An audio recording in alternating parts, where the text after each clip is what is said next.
देखिए आप लोग, मैं फिर से रेडी हो गई हूँ नई ड्रेस पहन के। और जो कल वाली वीडियो आप लोगों ने देखी थी उसमें मेरी कोई और ड्रेस थी और मैंने बताया था कि हमें अभी एक और फंक्शन में जाना है, तो मैंने चेंज कर ली है ड्रेस क्योंकि ये थोड़ी सी मोटी है और रात का फंक्शन है तो ठंड ना लगे, इस वजह से मैंने ये डाल ली है। और आप लोग इसे शायद फर्स्ट टाइम देख रहे होंगे क्योंकि मैंने ये डाली ही नहीं है। लास्ट ईयर मैंने फैब में इसको डाला था भाई की शादी वाले दिन, मीन्स जो मेन ड्रेस थी मेरी उसको चेंज करने के बाद मैंने ये ड्रेस डाली थी और उस दिन के बाद दोबारा मैं आज ही इसे पहन रही हूँ, तो आप लोगों ने इसे देखा ही नहीं होगा। और ये मेरी सबसे फेवरेट कंफर्टेबल ड्रेस में से है, मीन्स फेवरेट तो कई सारी है लेकिन जिसमें हम कंफर्टेबल भी फील करें, तो ये जो मेरी ड्रेस है ना तो कहीं से चुभती है। और सर्दियों के लिए स्पेशली है ये कि बहुत मोटी है, वूलन नहीं कह सकते हम, लेकिन हाँ इसमें ठंड बिल्कुल भी नहीं लगती क्योंकि ऊपर से पैक है, बाजू पूरी हैं इसकी।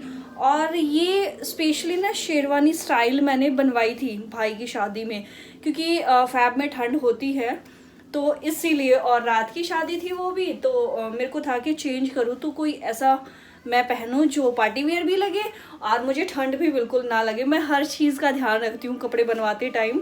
और पहले यूट्यूब पे आने से पहले बहुत सारे लोगों को लगता था कि तेरी वो वाली ड्रेस हमने सिर्फ एक बार देखी, फिर तूने क्या किया वो दोबारा हमें दिखाई ही नहीं पड़ी। तो मेरे पास इतनी सारी ड्रेसेस हैं कि एक दिन में मैं 10 फंक्शन भी अटेंड करूँ ना तो भी किसी भी फंक्शन में मेरी एक भी ड्रेस रिपीट नहीं होगी, इतनी सारी मेरे पास ड्रेसेस हैं।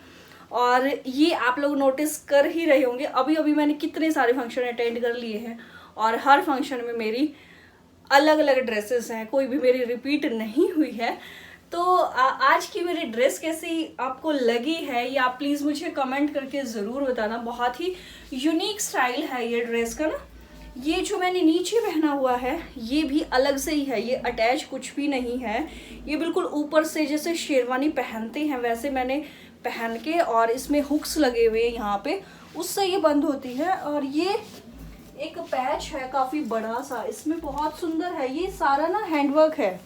और इसके जो बैक का नीचे बॉर्डर है देखिए, ये भी पूरा चौड़ा बॉर्डर है और बैक साइड में इसके इतना ही वर्क है और स्लीव्स पूरी हैं इसकी। और ये जो शेप है ये इसको और अच्छा लुक दे रहा है। तो ये नीचे का एज ए लहंगा भी मैं अलग से यूज़ कर सकती हूँ और इसके साथ में शरारा या कुछ और भी ट्राई कर सकती हूँ, पेंट भी मैं इसके साथ बनवा सकती हूँ। मैंने सोचा था कि इसको बाद में पेंट के साथ पहन लूँगी, लेकिन आज तो मैं जस्ट इसको सेकंड टाइम ही पहन रही हूँ। थोड़ा सा ये पुरानी हो जाएगी, फिर हम इसको जनरल फंक्शंस के लिए पेंट के साथ भी पहन सकते हैं। तो चलिए फटाफट रेडी हो जाते हैं, फिर आपको मिलते हैं पार्टी में। मैंने इसके साथ पहने हैं ये सिल्वर ईयरिंग और मैंने इसमें ट्रेडिशनल लुक ना देके इसको थोड़ा इंडो वेस्टर्न लुक दिया है, तो इसलिए मैंने ईयरिंग इसमें इस टाइप के पहने हैं। और इसका जो वर्क है वो सिल्वर टच है और बेस जो है इसका गोल्डन है, लेकिन इसीलिए मैंने उसको कंट्रास्ट में लाके सिल्वर इसमें पहना है। और ये हुनर मैडम कुछ ना कुछ करती रहती है, बाइक अंदर करनी थी तो बाहर से बाइक पे बैठ के अंदर ये आई है मैडम के मुझे बाइक पे लेके चलो अंदर, मैं पैदल नहीं आऊँगी गाड़ी में बैठने के लिए। और अभी बस जस्ट हम निकल चुके हैं। और ये एक मेरा मास्क है, मैं शॉपिंग करके आई थी, जब आप लोगों को दिखाना भूल गई थी, 3 मास्क लाई थी मैं पार्टी वियर। ये सिल्वर कलर है, एक ब्लू कलर था जो मैंने कल वाली शादी में लगा रखा था, वो भी पार्टी वियर था, और एक और है वो भी पार्टी वियर ही है। मतलब 3 मास्क मैं पार्टी वियर लेकर आई थी क्योंकि फंक्शंस वगैरह में मुझे जाना था, तो इसलिए थोड़ा सा मैचिंग अच्छा लगता है। और अभी हम फंसे हुए हैं दिल्ली के ट्रैफिक में, धीरे धीरे गाड़ी जा रही थी और हुनर को ना नींद आई हुई थी लेकिन फिर भी सो नहीं रही थी क्योंकि कल की वीडियो में आप लोगों ने देखा होगा कि जब हम निकलने के लिए रेडी थे तो उसको नींद आ रही थी, लेकिन फिर भी वो जिद लगा के ना बैठी थी। ये तो बता दो कि पापा से बात क्यों नहीं कर रहे आप? इतना अच्छा बेटा है, आजा पीछे के बैठ जा, चल। पीछे के भी नहीं बैठे। थोड़ा सा बैक साइड में बैठ जा बेटी। नहीं, क्यों नहीं बैठेगा? पीछे बैठो भैया के पास। आ जाओ मेरे पास हुनर, आ जाओ। नहीं, देख कितना अच्छा बच्चा है हुनर तो, बहुत अच्छा। ला मैं पिट्टी करूंगी। मेरे को बता किसने परेशान किया हुनर को? हुनर किसने परेशान किया बेटी? मैं बात नहीं कर। अरे मुझे तो बताओ, मैंने तो कुछ नहीं किया।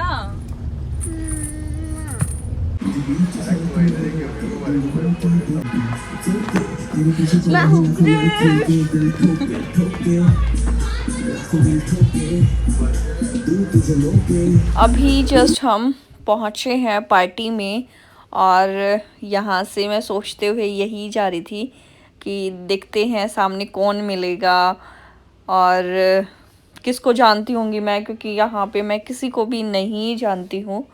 तो अभी समझ नहीं आ रहा कि भाई किससे जाके मिलें, किससे क्या बात करें। और क्या हुआ कि जिसके फंक्शन में हम आए थे वो अभी पहुँची ही नहीं थी। मैंने पहुँच के उसे देखा चारों तरफ, लेकिन कहीं नहीं मिली। फिर मैंने कॉल किया, मैं कहा भाई कहाँ है, हम पहुँच गए हैं।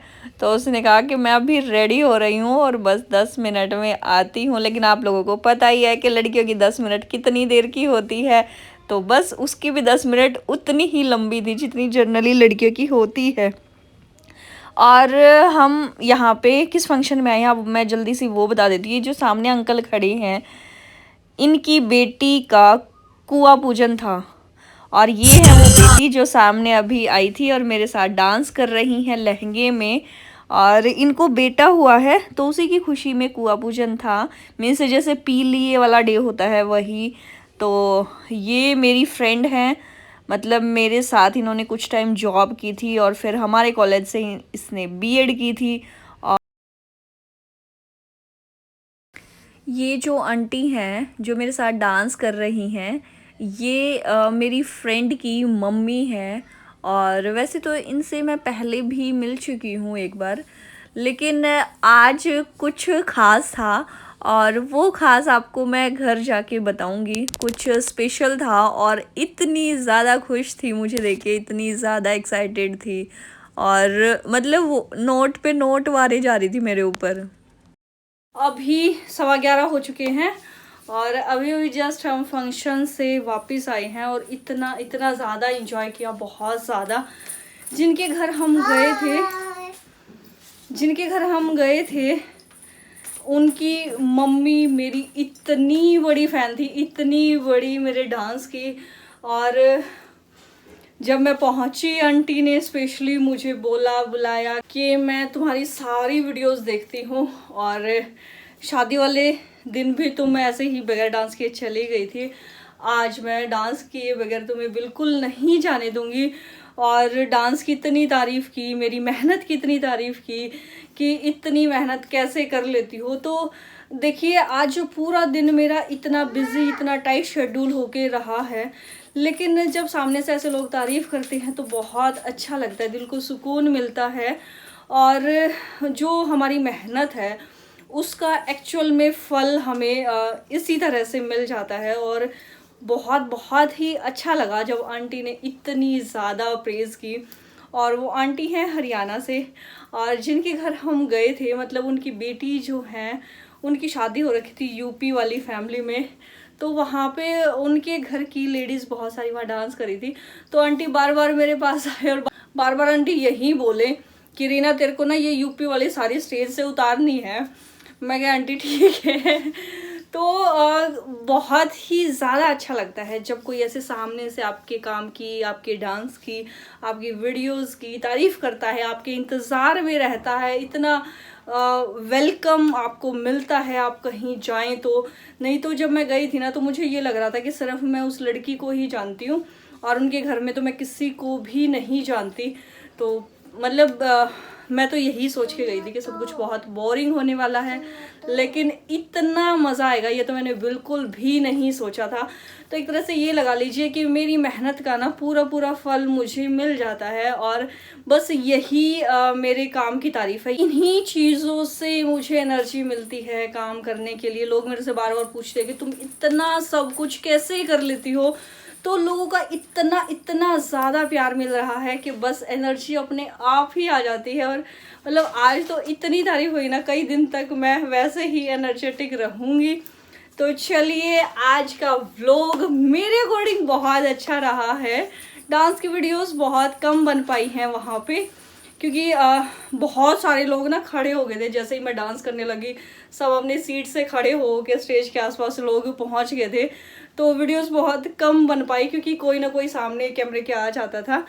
तो थोड़ी बहुत बनी है, वो मेरे डांस वाले चैनल पर भी आप लोगों को मिल जाएंगी। तो आज के लिए बस इतना ही था आज का मेरा व्लॉग। आप लोगों को कैसा लगा है प्लीज़ मुझे कमेंट करके ज़रूर बताना, और वीडियो को प्लीज़ लाइक कर देना। चैनल अगर आपने अब तक भी सब्सक्राइब नहीं किया है तो आज आपको ज़रूर सब्सक्राइब करके जाना पड़ेगा। और आगे भी बहुत सारी अच्छी अच्छी वीडियोज़ आपके लिए मैं लेकर आने वाली हूँ। तो thanks for watching, bye bye, good night.